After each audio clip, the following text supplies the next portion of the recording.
Hi everyone, this is Sabbir Ahmed Shimul, your physics instructor. আজকে আমরা তোমাদের সেকেন্ড পেপারের যে কারেন্ট ইলেকট্রিসিটি চ্যাপ্টারটা আছে, ওই চ্যাপ্টারের একটা ইম্পর্টেন্ট টপিক আছে এবং তোমাদের কাছে কমপ্লিকেটেড মনে হয়। সেটা কি? সেটা হচ্ছে আমাদের কারশফস ল। সো এই টপিকটা নিয়ে আমি নিজেও ইন্টারে অনেক প্যারা খাইতে হয়েছে। হ্যাঁ, সো পরে হচ্ছে শেষমেশ টেস্টের আগে মনে আমি একটা টিচার থেকে এই জিনিসটা বুঝছিলাম ঠিক মতো।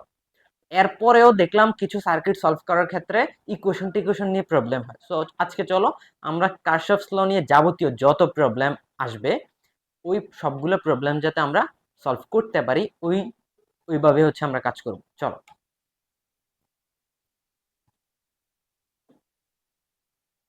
প্রথমে আমাদের এখানে একটা সার্কিট দেয়া আছে, দেখো। এই সার্কিটটা দিয়ে আমার মনে হয় অনেক টিচারই তোমাদের এই কারশফস লটা বুঝাইছে। আর যদি না বুঝাই থাকে, এখন আশা করি বুঝে যাবে। এই সার্কিটটা তোমাদের অনেকের কাছেই পরিচিত একটা সার্কিট। আর মেইনলি কারশফ লটা আমরা কখন ইউজ করি এটা আগে আমাদের বুঝতে হবে। আমরা কিন্তু নর্মালি তোমাদের ইকুইভ্যালেন্ট রেজিস্ট্যান্স বা তুল্যরোধ বের করার সময় কিন্তু ওহমস ল যেগুলো, ওইগুলো দিয়ে আমরা হিসাব করতে পারি। কিন্তু এই যে কারশফস লর বেলায় আমরা কোন সার্কিটগুলো পেয়ে থাকি, যেমন কিছু কিছু সার্কিট আছে কমপ্লিকেটেড সার্কিট, যেগুলোতে তোমার এই যে দেখো ভোল্টেজ যে সোর্সগুলো বা কারেন্টের সোর্সগুলো বেশি থাকে, একের অধিক থাকে, দুইয়ের অধিক থাকে। তো সেই ক্ষেত্রে দেখা যায় আমরা নর্মাল ওহমস ল দিয়ে যদি আমরা এই সার্কিটটা অ্যানালাইজ করতে যাই, তাহলে আসলে হয় না। সো কমপ্লিকেটেড সার্কিট অ্যানালাইসিসের জন্যই আমরা মেনলি কারশফস লটা ইউজ করে থাকি। আর কারশফস ল কিন্তু দুইটা, একটা হচ্ছে কেসিএল মানে কারশফস কারেন্ট ল, আরেকটা হচ্ছে Kirchhoff's voltage law, that means KCL and KVL. So এইখানে আজকে একটা সার্কিট দিয়ে, একটা কমন একটা সার্কিট, এই সার্কিটটা দিয়ে আমরা খুব ইজি ওয়েতে বোঝার চেষ্টা করব যে এই সার্কিটগুলো কিভাবে সলভ করতে হয় এবং ইকুয়েশনগুলো কিভাবে এখান থেকে বের করে নিয়ে আসা যায়। চলো, সো আমাদের এখানে একটা সার্কিট দেয়া আছে। আমরা যদি হচ্ছে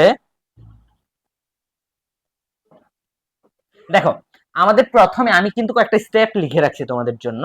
তোমরা যদি এখানে জিনিসটা দেখো, প্রথমে যে সার্কিটে দেয়া থাকুক, যে কোনো সার্কিট যদি আসুক এরকম তোমাদের কারশফস ল রিলেটেড, তোমরা কি করবা, প্রথমে ওই সার্কিটটা যদি কোনো পয়েন্টের নাম টাম কিছু না দেয়া থাকে, ওই পয়েন্টগুলোকে আগে নামকরণ করে দিবা। দ্যাট মিনস যেমন ধরো আমাদের এখানে কিন্তু এ বি সি এগুলো দেয়া আছে। তো যদি তোমাদের সার্কিটে যদি না দেয়া থাকে, তাহলে কি করবা, সার্কিটের এই যে পয়েন্টগুলো, দ্যাট মিনস এই যে naming of the point, so এই পয়েন্টগুলো নাম দিয়ে দিবা। যেমন ধরো এ বি সি, তো আমরা এখানে ধরো ডি দিয়ে দিলাম। হ্যাঁ, এখানে ধরো হচ্ছে ই দিয়ে দিলাম, এখানে ধরো এফ দিয়ে দিলাম। ওকে, এখন তাহলে এই যে নামকরণের পার্টটা আমাদের শেষ হয়ে গেল। সো প্রথম পয়েন্টটা শেষ, naming of the point. Second second হচ্ছে কি, placing and directing the current. So আমরা কারেন্টের ডিরেকশন এবং কারেন্ট গুলো প্লেস করবো এখানে। যেমন ধরো এখানে ই ওয়ান আছে, হ্যাঁ, তো আমাদের এখানে আরেকটা ভোল্টেজ সোর্স আছে, সেটা হচ্ছে আমরা ধরলাম হচ্ছে ই টু। হ্যাঁ, ই টু দিয়ে দিলাম, E one and E two. তাহলে এখান থেকে যে ই ওয়ান থেকে যে কারেন্টটা বের হবে, সেটা হচ্ছে আমাদের কি, সেটা ধরো হচ্ছে আই ওয়ান। ওকে, সেটা হচ্ছে আমাদের আই ওয়ান। তাহলে আই ওয়ান এখান দিয়ে যাবে, আই ওয়ান। আর এখান থেকে যে কারেন্টটা বের হবে, সেটা হচ্ছে ধরো আমি লিখে দিলাম আই টু। এদিক দিয়ে যে কারেন্টটা যাবে, সেটা হচ্ছে ধরলাম আই থ্রি। ওকে, সো এই যে আমাদের ডিরেকশন দিলাম যে কারেন্ট গুলো মেইনলি থেকে পজিটিভ পয়েন্ট থেকে বের হবে। সো পজিটিভ পয়েন্ট থেকে বের হবে এবং নেগেটিভে এন্টার করবে। সো এই যে আই ই ওয়ান থেকে আমাদের আই ওয়ান বের হয়েছে, এদিক দিয়ে আমাদের I two, sorry I three, এবং হচ্ছে আর এখান থেকে ই টু থেকে আমাদের আই টু হচ্ছে বের হয়েছে। ওকে, সো তোমাদের এখান থেকে দুইটা জিনিস হচ্ছে মাথায় রাখতে হবে এখান থেকে।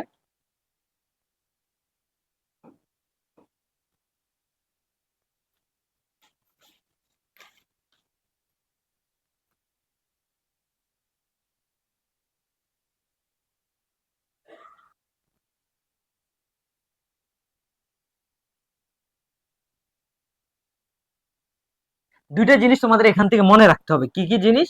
একটা হচ্ছে আমাদের এই যে কারেন্ট ই ওয়ান থেকে কারেন্ট বের হচ্ছে, দ্যাট মিনস পজিটিভ পয়েন্ট থেকে। এই যে পজিটিভ পয়েন্ট থেকে আমাদের আসলে কারেন্টটা বের হবে। ঠিক আছে, এই পজিটিভ পয়েন্ট থেকে কারেন্টটা বের হবে, এটা হচ্ছে একটা জিনিস। আরেকটা জিনিস কি, একটা জিনিস হচ্ছে আমাদের এই যে রেজিস্ট্যান্স গুলো যদি সিরিজে থাকে, হ্যাঁ, if there in series, if তারা যদি সিরিজে থাকে, সিরিজ সিরিজ কম্বিনেশনে যদি তারা থাকে, তাহলে কিন্তু আমাদের কারেন্ট সেম হবে। ঠিক আছে, মানে এটা আর এটা যদি ধরো সিরিজে থাকে তাহলে আমাদের এটার মধ্য দিয়ে যে কারেন্ট যাবে I1 যদি যায় এটার মধ্যেও I1 যাবে।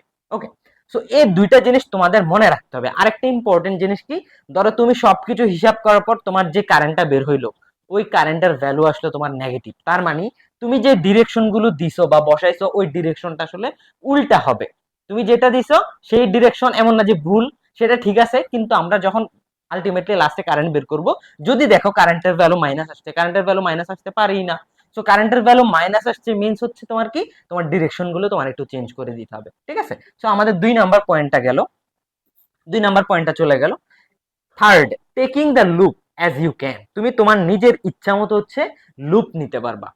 ঠিক আছে, ধরো আমি এই যে কারেন্ট এদিক দিয়ে আমি এই যে এই বরাবর আমি লুপ নিব, হ্যাঁ এই লুপটা এভাবে আমি নিয়ে হিসাব করব, আবার এই দিক থেকে আমি এভাবে নিয়ে হিসাব করব, তুমি যা ইচ্ছা যেভাবে ইচ্ছা লুপগুলো সেইভাবে নিতে পারো, কোনো প্রবলেম নাই, তোমার ইচ্ছা মতো লুপ নিতে পারো।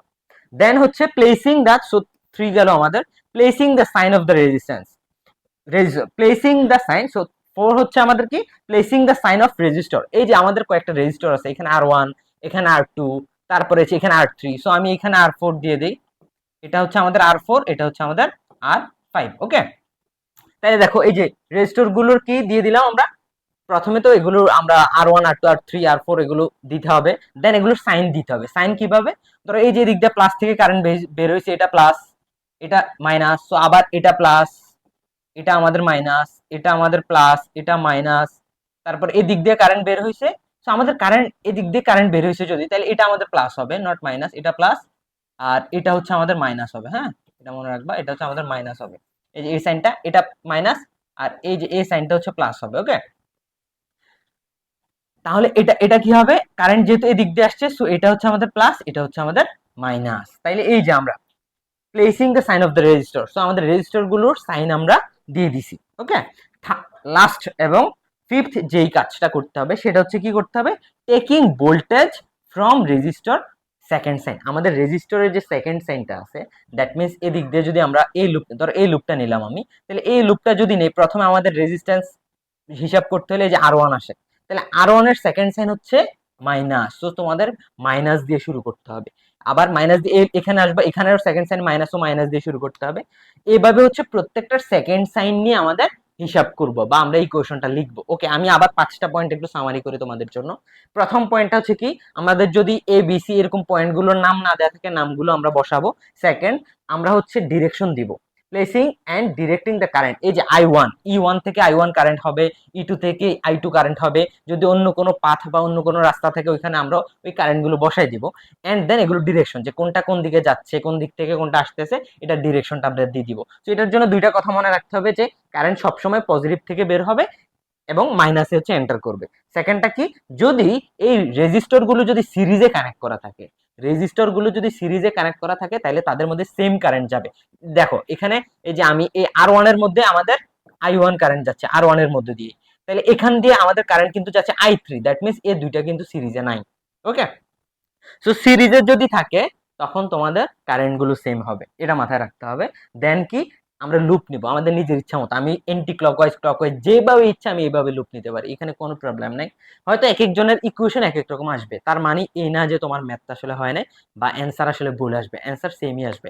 ঠিক আছে, দেন কি, আমরা সাইন দিব রেজিস্টর সাইন। তো রেজিস্টর সাইন প্রথমে যেহেতু এটা পজিটিভ থেকে আসছে, কারেন্টটা বের হয়েছে, সো এই পাশ positive negative positive negative positive negative, এবং ওইখান থেকে যদি কারেন্ট আসে সো এটা পজিটিভ এটা negative positive negative positive negative, current আসলে এদিক দিয়ে আবার মাইনাস হচ্ছে এন্টার করবে। ঠিক আছে, সো গেল।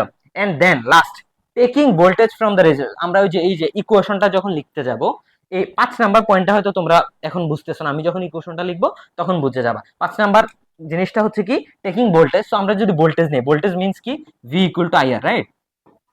বা আমরা যদি ভোল্টেজ ড্রপ হিসাব করতে যাই, V equal to IR, so আমরা আইআর এর বা এই ইকুয়েশনটা যখন লিখবো তখন যদি প্রথম এই রেজিস্টরটা নিয়ে কাজ করি বা এই লুপ নিয়ে এভাবে এন্টি ক্লকওয়াইজ, প্রথম আমরা সরি এটা হচ্ছে ক্লকওয়াইজ, ওইটা এন্টি ক্লকওয়াইজ, তাহলে এইভাবে লুপ যদি আমরা নেই তাহলে আমরা প্রথমে মাইনাস সাইন দিয়ে শুরু করতে হবে, যে মাইনাস I1 ইন্টু R1।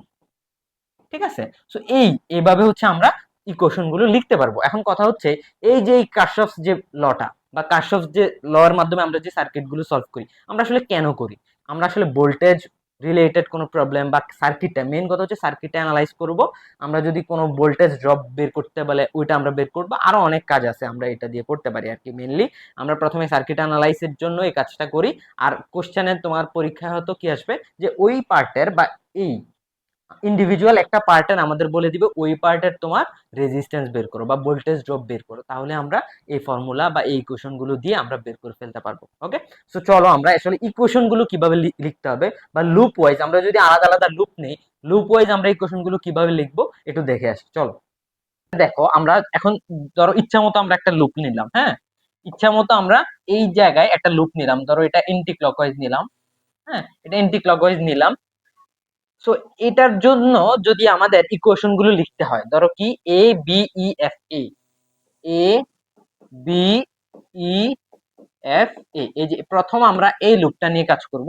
তাহলে এই লুপের যদি আমরা ইকুয়েশন বের করি, ইকুয়েশনটা লিখি, তাহলে কি হবে ইকুয়েশনটা বলো? আমরা জানি প্রথমে কি করতে হয়, সাইন গুলো কিভাবে নিতে হয়, এই যে রেজিস্টরের বা যে রেজিস্ট্যান্স আছে এটার সেকেন্ড সাইন, দ্যাট মিন্স প্রথম যে রেজিস্ট্যান্স আছে সেটা হচ্ছে R1, এটার সেকেন্ড সাইন হচ্ছে minus, so minus I1 R1, এটা শেষ।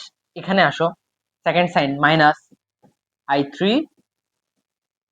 R3, এটা শেষ। এটাতে আসো, এটার second sign minus I1 R4, এটাতে আসো, এটার সেকেন্ড সাইন হচ্ছে আমাদের ই এর জন্য সেকেন্ড সাইন হচ্ছে প্লাস E1 ইকুয়াল হচ্ছে আমাদের 0। এটাই হচ্ছে আমাদের কেভিএল এর যে লটা বা কিরশফস যে ভোল্টেজ ল, যে বলছে যে আমাদের একটা সার্কিটের আমাদের যে ভোল্টেজ সোর্স আছে এবং কারেন্টের যে সোর্স, এগুলোকে যদি আমরা সাম করি, দ্যাট মিন্স এই যে এখানে কারেন্টের সোর্স আছে একটা, প্লাস হচ্ছে আমাদের যে ভোল্টেজ ড্রপ, সবগুলোকে যদি আমরা সাম করি, অ্যালজেব্রিক সাম করি, ইকুয়াল টু 0 হবে। ওকে, তো এখন এই পার্টটাকে আমরা একটু ধরো সাজায় লিখি, হ্যাঁ, একটু সাজায় লিখলে কি হয়, ধরো E1টা আমি এখানে লিখলাম, E1 equal to I1 R1 plus হচ্ছে I3 R3 প্লাস হচ্ছে I1 R4, ঠিক আছে? তো এটা হচ্ছে আমাদের প্রথম যে লুপটা নিলাম, এটার জন্য এই যে একটা ইকুয়েশন আমরা পেয়ে গেছি। তো এখন তোমাকে যদি বলে তুমি একটা লুপ ক্লকওয়াইজ নিছো, আরেকটা লুপ তুমি এন্টি ক্লকওয়াইজ নাও, হ্যাঁ, তো আমরা আরেকটা লুপ নিলাম এন্টি ক্লকওয়াইজ, ধরো বি থেকে এই যে এদিকে এদিকে যদি একটা লুপ নেই, ধরো B E D C B, এই লুপটা ধরো নিলাম, বি ই ডি সি আবার হচ্ছে বি, এই লুপটা নিয়ে যদি আমরা ইকুয়েশন লিখতে চাই, তাহলে এই ইকুয়েশনটা কি হবে, প্রথম রেজিস্ট্যান্স যেটা আসবে সেটা হচ্ছে R3, সো এটার সেকেন্ড সাইন হচ্ছে মাইনাস I3 R3, দেন হচ্ছে আমাদের এটা আসবে R5 টা আসবে, সো এটার জন্য আমাদের সেকেন্ড সাইন মাইনাস, তাহলে এটা হচ্ছে আমাদের I2 R5, দেন হচ্ছে আমাদের E2 যেটা, সো E2 এর সেকেন্ড সাইন কি পজিটিভ, সো পজিটিভ E2। ওকে, দেন হচ্ছে আমাদের কোনটা রেজিস্ট্যান্স R2, সো R2 এর জন্য সেকেন্ড সাইন কি minus minus I2 R2 equal to 0। So এটাকে যদি আবার আমরা একটু সাজায় লেখার চেষ্টা করি, তাহলে কি হবে, এটা E2 equal to I3 R3 plus I2 R5 plus I2 R2। Okay, so এটা হচ্ছে আমাদের আরেকটা ইকুয়েশন, ওই যে সেকেন্ড যে লুপটা নিলাম এটার জন্য যে ইকুয়েশনটা সেটা হচ্ছে আমাদের এই যে এটা। এখন তোমাকে বললো যে ঠিক আছে, তুমি দুইটা লুপ নিছো, আলাদা আলাদা দুইটা ইকুয়েশন বের করছো, আমরা কিন্তু চাইলে পুরাটাকে যদি একটা লুপ হিসাবে বিবেচনা করি তাহলে কিন্তু আমরা আরেকটা ইকুয়েশন পাই। তো এখন ধরো তোমাকে বললো যে তুমি এদিক দিয়ে যাইতে হবে না, তুমি direct A B C D E F করে আবার এতে ফিরে আসবা, তখন যে লুপটা হবে সেটা কি হবে, ধরো হচ্ছে আমরা এখন যেটা নিয়ে কাজ করবো সেটা হচ্ছে A B C D E F A. এখন এই যে এই লুপটা নিয়ে কাজ করব, এখন এই লুপের যে ইকুয়েশনটা সেটা কি বলো, প্রথম আমাদের রেজিস্ট্যান্স R1, তাহলে এটার সেকেন্ড সাইন কি মাইনাস, তাহলে I1 R1, তারপর হচ্ছে আমাদের রেজিস্ট্যান্স R2, তাহলে এটার সেকেন্ড সাইন হচ্ছে পজিটিভ I2 R2, দেন আমাদের ই টু আসবে, ই টুর second sign minus, minus E two. তারপর আমাদের এটা R five, so R five এর সেকেন্ড সাইন পজিটিভ, তাহলে হচ্ছে আমাদের এটা হবে R I two R five. Then এটা আসবে আর ফোর, আর ফোর এর second sign minus, so I one R four. Okay, then বাকি আছে হচ্ছে আমাদের ই ওয়ান। ই ওয়ান এর সাইন কি, সেকেন্ড সাইন হচ্ছে positive, E one equal zero. Okay, so এই যে এই তিনটে ইকুয়েশন হচ্ছে আমরা পেয়ে গেছি। এটা হচ্ছে আমাদের লাস্ট ইকুয়েশনটা, যেটা কিনা আমরা পুরাটাকে যদি একটা লুপ হিসাবে বিবেচনা করি, এই যে এটা হচ্ছে আমাদের থার্ড যে ইকুয়েশনটা। এখন ধর এই তিনটে ইকুয়েশনকে যদি আমরা সলভ করি, যোগ বিয়োগ করি, তাহলে দেখবা যে আমরা যদি একটা পার্টিকুলার একটা পোর্শনের আমাদের তোমার ভোল্টেজ ড্রপ বের করতে বলে অথবা রেজিস্ট্যান্স বের করতে বলে, যাই বের করতে বলুক, তাইলে এই তোমরা এই তিনটে ইকুয়েশনকে সলভ করে কিন্তু বের করে ফেলতে পারবা। আচ্ছা, কেভিএল আমরা কি দেখছিলাম? কেভিএল ছিল আমাদের একটা ক্লোজ সার্কিটের টোটাল যে ভোল্টেজ ড্রপ এবং ভোল্টেজ যে সোর্স, এগুলোকে যদি আমরা অ্যালজেব্রিক সাম করি, এটার সমষ্টিটা বা অ্যালজেব্রিক সামটা হচ্ছে জিরো হবে। ওকে, সো আর আমরা যদি এখন কেসিএল নিয়ে পড়াশোনা করি, ধরো আমরা এখন দেখবো যে কেসিএল এ কি হয়। হ্যাঁ, কেসিএল তাহলে কি বলছে? কেসিএল হচ্ছে আমরা একটা নোডের মধ্যে যদি কারেন্ট এন্টার করে, কোন একটা নোডের মধ্যে যে পরিমাণ কারেন্ট এন্টার করবে এবং যে পরিমাণ কারেন্ট বের হয়ে যাবে, সবগুলোকে যদি আমরা অ্যালজেব্রিক সাম করি বা যোগ করি, তাহলে এটা ইকুয়াল টু জিরো হবে। যেমন ধরো আমরা এইখানের যদি এই যে ই নোডটা নিয়ে যদি কাজ করি, এখন তোমাদের কোশ্চেন আসতে পারে যে নোড আসলে কি? নোডের সংজ্ঞা যদি আমরা বলতে হয়, নোড হচ্ছে এমন একটা কানেক্টিং পয়েন্ট যেখানে আমাদের ধরো রেজিস্ট্যান্স, কন্ডাক্টর, তারপরে হচ্ছে ক্যাপাসিটর বা হচ্ছে আমাদের ব্যাটারি গুলো যেই পয়েন্টে এসে মিলিত হয়, এটাকে একটা নোড বলা হয়। যেমন ধরো এখানে একটা নোড, ইতে এই রেজিস্ট্যান্স, ধরো আমি যদি পয়েন্টটা এখানে একটু তোমাদের দেখাই, ধরো এটা হচ্ছে আমাদের হ্যাঁ, সো থেকে এই যে আর ফাইভ যেটা, বা এখান থেকে ধরো এই যে আমরা যেহেতু আর ফাইভ এর মধ্যে কারেন্ট ছিল আই টু, সো এটা বের হয়ে গেছে থেকে, যে নোটটা এটা থেকে। আবার আই থ্রিটা কিন্তু এখানে এন্টার করছে, এই যে এখানে কিন্তু আমাদের আই থ্রিটা কিন্তু এন্টার করছে, থেকে বের হয়ে গেছে আই টু, এন্টার করছে আমাদের আই থ্রি। আবার এখান থেকে এই যে আই ওয়ানটা এদিক দিয়ে আসছিল, আই ওয়ান কিন্তু এদিক দিয়ে বের হয়ে গেছে, তার মানে এই যে এদিক দিয়ে আই ওয়ান বের হয়ে গেছে। তাহলে আমাদের কারশফের যে কারেন্ট ল, তাহলে আমাদের কারশফের যে কারেন্ট লটা, সেটা বলছে আমাদের এই নোডের মধ্যে যে পরিমাণ কারেন্ট এন্টার করবে এবং যে পরিমাণ কারেন্ট বের হয়ে যাবে, সবগুলোকে যদি আমি সাম করি, ইকুয়াল টু জিরো হবে। যেমন ধরো আমি যদি এখানে, তাইলে এখান থেকে একটা ইকুয়েশন কিন্তু লিখতে পারি যে যেই কারেন্ট গুলো বের হয়ে গেছে, সেগুলোকে যদি আমি মাইনাস নেই, যে আই টুটা এখান থেকে বের হয়ে গেছে, সো মাইনাস আই টু, যেগুলো এন্টার করছে এগুলোকে আমি যদি প্লাস দেই, দ্যাট মিনস আই থ্রি। আর এখানে যেটা, এটাও বের হয়ে গেছে, সো যেটা বের হয়ে গেছে আমরা এটাকে মাইনাস দিব, মাইনাস হচ্ছে আমাদের আই ওয়ান। তাইলে বলছে এগুলোকে যদি আমরা সাম করি, তাইলে অ্যান্সার জিরো হবে।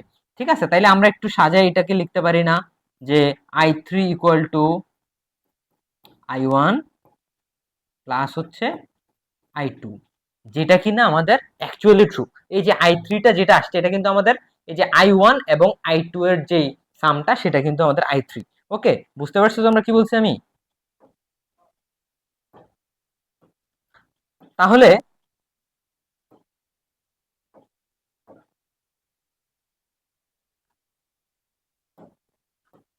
আচ্ছা, তাহলে এই যে আমাদের আই থ্রিটা I one plus I two এর ইকুয়াল, কথা বুঝছো? তাইলে আমি যদি তোমাকে বলি যে তুমি এবার এই যে এটার বলো। আচ্ছা, আমি যদি তোমাকে এখন এই যে এই বি নোডের কথা বলি, যে বি নোডের কি হবে সেটা একটু আমাকে দেখো। আমি ধরো এই যে এই বি নোড এটা, এখন তোমাকে দেখতে হবে বি নোড থেকে কারেন্ট কোনটা বের হইছে, কোনটা এন্টার করছে। বি নোডে দেখো কারেন্ট কিন্তু এই যে আই ওয়ান কিন্তু এদিক দিয়ে আসছিল, তারপর আই থ্রি এদিক থেকে বের হয়ে গেছে। তো আমাদের এই যে এদিক দিয়ে ধরো হচ্ছে আমাদের আই ওয়ানটা এন্টার করছে এদিকে, আই ওয়ান, এদিক দিয়ে আবার আমাদের আই থ্রি বের হয়ে গেছে। আবার এদিক দিয়ে কিন্তু আমাদের কি আসছিল, আই টু কিন্তু আমাদের এখানে আসছিল। তাইলে আমি যদি এই জায়গার কারেন্টটা হিসাব করতে যাই, তাহলে কি হবে বলো? যেটা এন্টার করছে সেটাকে আমরা প্লাস ধরি, সো আই ওয়ান এবং আই টু হচ্ছে এখানে এন্টার করছিল, আই ওয়ান এবং আই টু আমাদের, আর minus I three, minus I three equal to হচ্ছে আমাদের জিরো। ওকে, তাইলে এটা আমরা লিখতে পারি যে, আবার লিখতে পারি যে I three equal two I one plus হচ্ছে i2, দ্যাট মিনস এই নোডের জন্য আমরা এই যে ইকুয়েশনটা পেয়ে গেছি। ঠিক আছে, এইভাবে হচ্ছে আমাদের কারেন্ট ল যে ফর্মুলাটা, ওইটা দিয়ে আমরা এইভাবে কারেন্টের ইকুয়েশন গুলো লিখতে পারি। আশা করি তোমরা কেভিএল এবং কেসিএল দুইটাই বুঝতে পারছো। ওকে, এখন আমাদের এটার কনসেপ্টটা একদম আশা করি তোমাদের ক্লিয়ার হয়ে গেছে। আমরা এরপরে কি করব, তোমরা চাইলে এখান থেকে বোর্ডের দিয়ে একটা কোশ্চেন সলভ করতে পারো, তাইলে আশা করি কোনো আর প্রবলেম থাকবে না এই রিলেটেড প্রবলেমে। এখন তোমরা সলিউশনে দেখবা যে এটা এক একজনে এক এক ভাবে এটা সলভ করে। গাইডে বা তোমাদের যে টেস্ট পেপার আছে এখানেও দেখবা যে এক এক রকম করে এটা সলভ করা আছে। তো তোমাদের এটা হচ্ছে সবচেয়ে ইজি প্রসেসটা। তোমরা যদি গাইডের গুলো দেখো যে ওইখানে তো অন্যরকম, তাইলে ওইখানে ঘাবড়ানোর কিছু নাই। তোমরা যদি এই প্রসেসটা ফলো করো, আশা করি তোমাদের খুব ইজি ওয়েতে তোমরা এটা করে ফেলতে পারবা। ওকে, তো ওইগুলো দেখে তোমাদের ঘাবড়ানোর দরকার নাই, তোমরা এইভাবে পার্ট বাই পার্ট ইকুয়েশন গুলো বের করে তোমার যেটা চাইছে সেটা বের করে ফেলবা। ওকে, সো আজকে এটুক পর্যন্তই। আল্লাহ হাফেজ। নেক্সটে আমরা অন্য যে টপিক তোমাদের ক্লাস লাগবে ওইটা হচ্ছে তোমরা কমেন্টে জানাই দিতে পারো, তাইলে আমরা নেক্সটে ওই টপিক গুলো নিয়ে ক্লাস নিয়ে আসার চেষ্টা করবো। ওকে, আল্লাহ হাফেজ।